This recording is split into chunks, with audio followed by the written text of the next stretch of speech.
prisons and the problem of recruiting and radicalization, fertile ground for groups like Daesh and Al-Qaeda, and returning fighters from Syria and Iraq, different approaches to a dire threat.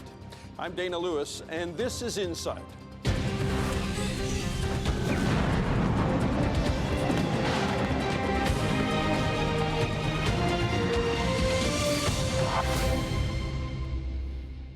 Welcome to Insight. The number of Muslims in UK prisons has doubled in the last decade, and authorities are concerned about radicalization. Following a landmark review, governors and prison officers will be given training, skills, authority, they say, needed to prevent influential extremist prisoners exerting control and radicalizing others.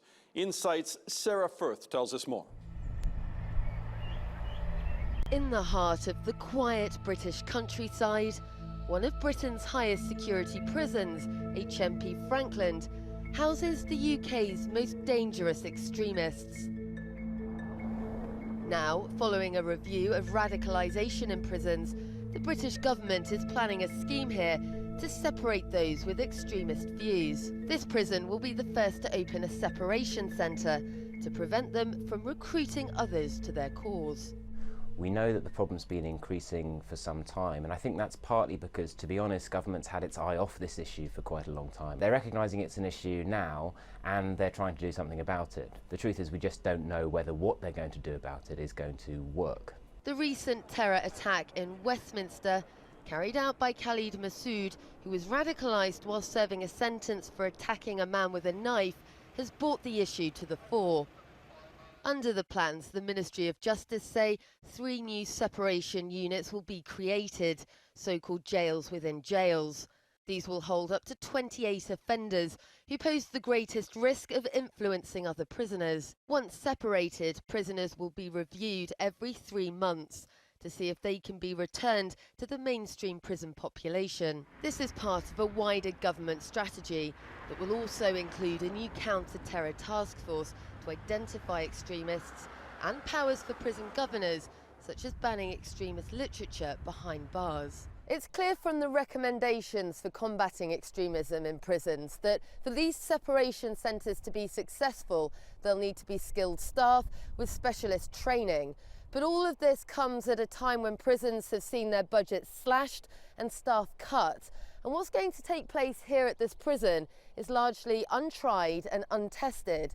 It's an experiment, and the outcome at this point is unknown. The Prison Officers Association argued this risks creating a Guantanamo-style prison system here in the UK, and penal reform campaigners are also concerned. One of the risks, certainly, of creating these units is that once you start to concentrate prisoners with particular viewpoints and particular radical beliefs, there is a danger that you create a hotbed within that unit. And certainly we have seen in the past, for example in Northern Ireland, where terrorist prisoners were placed in one particular institution, that over time they took control of that institution and were able to effectively run terrorist operations from behind bars. Imam Ajmal Masroor has spent a large amount of time working to tackle radicalisation and calls the current government plans a short-term fix. I don't think by segregating them into secure and completely isolated units we'll be eradicating the world of any radical elements or the extreme narratives. We are only dealing with symptoms right now, not the cause. These latest plans are small-scale, but the problem is a complex one. How to ensure those in UK prisons are being rehabilitated instead of radicalised. Sarah Firth reporting for Insight. Omar Ashur is a senior lecturer in security studies and the Middle East politics at the University of Exeter, and he joins us. Omar, welcome again. Thank you. You are not only a lecturer, but you've written a book on de-radicalization. Before we get to the D, let's talk about the radicalization. I mean, there's no doubt in anyone's minds that prisons are incubators for this problem. They are. At present and historically, we know that the jihadism and takfirism, the two most violent prone ideologies, if you wish, were born in Egyptian prisons in many ways. And the names of prisons like Limantoura, the Scorpion in Egypt, Buslim in Libya, Sirkaji in Algeria, Sidnaya in Syria, Palmyra previously in Syria, all of those were incubated basically the ideology. And the problem there was that there was extreme forms of repressions in these prisons that engendered a counter-reaction which produced really the ideology. So it paves the road for some recruiting of people if they're badly treated and mistreated. Yeah, and it's even more than that. Because of the levels of repression and because of there is nothing else to do, it can produce not just the ideology but also organizational structures. But now we know that prison reform is part and parcel of the counter-extremism. It's basically a risk reduction measure to understand prisons and to try to reform them. In the UK, here I think what we're seeing is more and more of these risk reduction measures. The debate, though, is whether they are going to reduce the risk or whether they're going to fester the problem. Let's talk about that. I mean, I was struck by an article by Ian Aitchison, who's a former prison governor, who wrote an article in The Spectator in April. He says, our prison system has been in a free fall for a long time. It neither has the resources, leadership to deal with serious challenges, quite apart from Islamism. He cites homicide, suicide, assaults on staff, drug use. I mean, he just paints a picture of chaos. Yeah, well, I don't want to say it's chaos, but it's much, much better than prison systems I saw elsewhere, that I can guarantee you there. But we have an issue there, and it needs to be tackled. And I think part of the problem is that the U.S. has a significant accumulated experience in this. As the report mentioned, you know, the infamous maze in Northern Ireland, and it had to be shut down eventually in 2000. So there was some... Okay, let's talk about, that's a very important point. But before we get to the IRA and the experience with that prison, what is the initial step do you think that they should do? Essentially, they're saying the most radical of prisoners will be separated and put in this prison within prison for a 28-day period or longer. Is that not a good answer?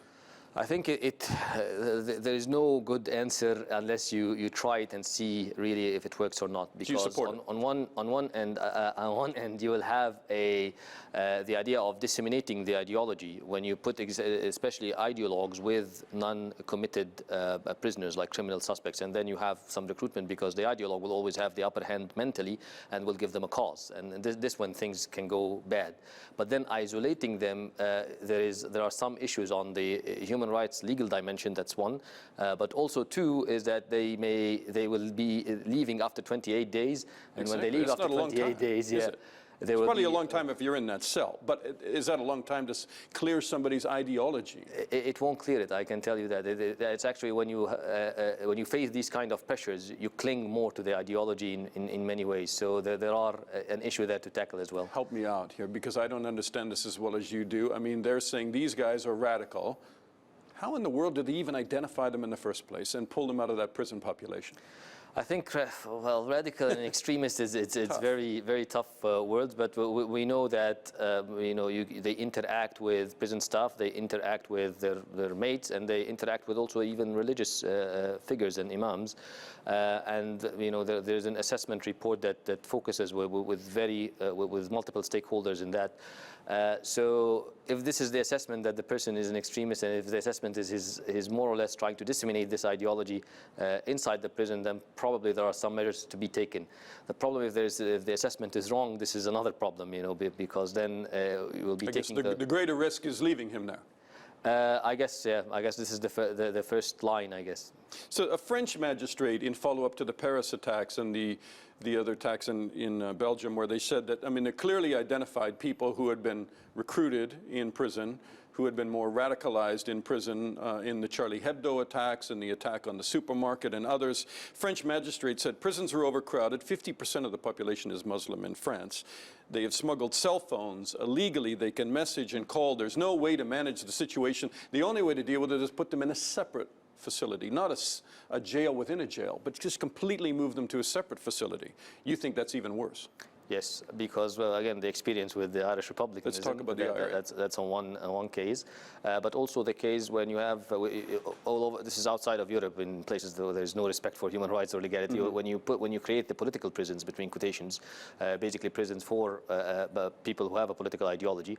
I think this strengthens the bond between them, and this can create the hierarchy, the organization, and also you will have literature production as well. So if they cannot get literature from outside of the prison, they can produce it themselves inside the prison.